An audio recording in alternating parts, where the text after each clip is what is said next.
సభ్యులు ఎన్నికల ప్రచారం విస్తృతంగా చేస్తున్నారు. నర్సాపురం బీజేపీ ఎంపీ అభ్యర్థి భూపతిరాజు శ్రీనివాస్ వర్మ సతీమణి వెంకటేశ్వరిదేవి ఇంటింటికి తిరిగి ఓటర్లను అభ్యర్థిస్తున్నారు.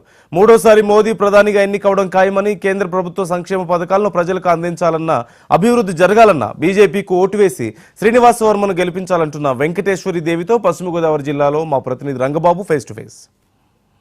పశ్చిమ గోదావరి జిల్లాలో ఎన్నికలు ప్రచారం చాలా ఉధృతంగా సాగుతుంది. ఇక్కడ చూస్తుంటే ప్రతి ఒక్కరూ ఇంటింటికి తిరిగి తమ అభ్యర్థులుగా ఓట్లు వేయమని అడుగుతున్నారు. అలాగే చూస్తే అభ్యర్థుల కుటుంబ సభ్యులు కూడా వెళ్ళి ఇంటింటికి గడప గడపకి వెళ్ళి ఓట్లు అడుగుతున్న పరిస్థితి. ఇక్కడ చూస్తే మన దగ్గర ఉన్నారు పశ్చిమ గోదావరి జిల్లా నర్సాపురం పార్లమెంట్ అభ్యర్థి బీజేపీ అభ్యర్థి శ్రీనివాస్ వర్మ గారి భార్య వెంకటేశ్వరిదేవి గారు. ఆవిడ మనతో ఉన్నారు. ఆవిడని అడిగి ఎలా జరుగుతుందో తెలుసుకునే ప్రయత్నం చేద్దాం. అమ్మ, చెప్పండి, ఎలా జరుగుతుంది ప్రచారం? ప్రజల్లోకి వెళ్తున్నారు మీరు? ప్రచారం చాలా బాగా జరుగుతుందండి. మహిళలందరూ కూడా చాలా ముందుకొచ్చి బాగా మాట్లాడుతున్నారు.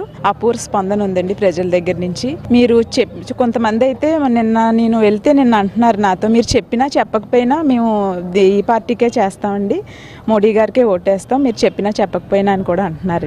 ఇది చూస్తా ఎటువంటి పథకాలు చెప్తున్న పరిస్థితుంది, అలా ఎటువంటి స్పందన వస్తుంది అక్కడ మహిళల నుంచి? పథకాలు అయితే అదే పని ఆహార భద్రత కింద ఉచిత రేషన్, విశ్వకర్మ యోజన, గర్భిణీ స్త్రీలకి పౌష్టికాహారం, మెడిసిన్, అదే ఇల్లులు కట్టిస్తున్నారు. 1,80,000 రూపాయలు కూడా దానికి మంజూరు చేస్తున్నారు నరేంద్ర మోడీ గారు.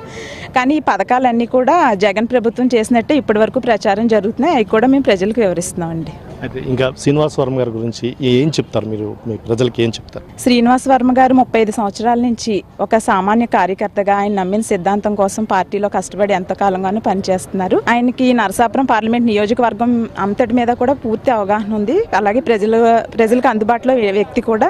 ఆయన చాలా మంచి ఆర్గనైజేషన్లో కూడా బాగా వర్క్ చేస్తారు. ఇదివరకు కేంద్ర మంత్రి యువి కృష్ణరాజు గారిని, అలాగే ఎంపీ గోకారాజు గంగరాజు గారిని కూడా నెగ్గించడంలో ఆయన ముఖ్య పాత్ర వహించారు. 2 పర్యాయాలు ప్రధానమంత్రిగా దేశాన్ని రామరాజ్యంగా తీర్చిదిద్దారు. ఇప్పుడు 3వసారి కూడా ఆయన ప్రధానమంత్రి అవడం ఖాయం అండి. అదే కేంద్రంలో నరేంద్ర మోడీ గారిని బలపరచాలంటే ఇక్కడ నరసాపురం నియోజకవర్గానికి శ్రీనివాస్ వర్మ గారికి గెలిపించుకోవాలి. ఆయన కమలం గుర్తు మీద ఓటు వేసి ఆయనకు అఖండ విజయం చేకూర్చాలి.